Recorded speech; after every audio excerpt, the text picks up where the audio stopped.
Et si je vous disais que la photo existait 2000 ans avant l'appareil photo? Encore aujourd'hui, on peut trouver des vidéos sur internet qui montrent un peu ce principe.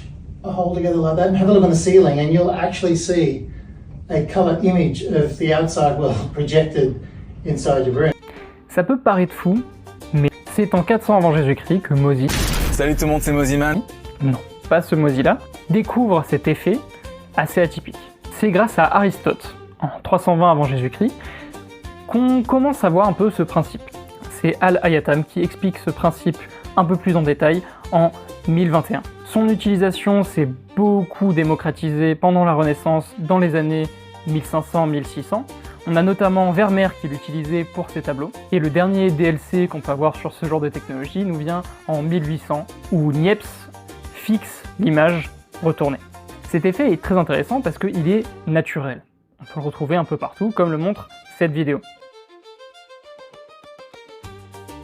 On appelle ça la caméra obscura. C'est tout simplement une boîte avec un trou, et la lumière en fait passe par ce petit trou en projetant en inversé l'image de ce qu'il y a devant.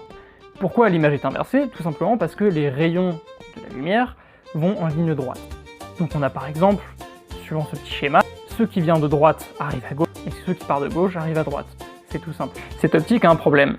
On sait alors projeter la lumière, mais pas forcément la capturer. Avant de fixer la lumière sur une pellicule, on a dû apprendre à dompter cette lumière. C'est ce principe qui est à l'origine de toutes les caméras qu'on a aujourd'hui. Ce principe de capturer de la lumière sur un support pour en voir une image. Donc en effet, la photo, on va dire la projection d'une image sur un support, a existé avant même que l'appareil photo n'existe lui-même.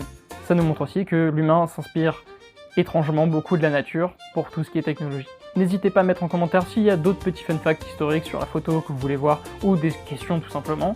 Et sur ce, bonne journée.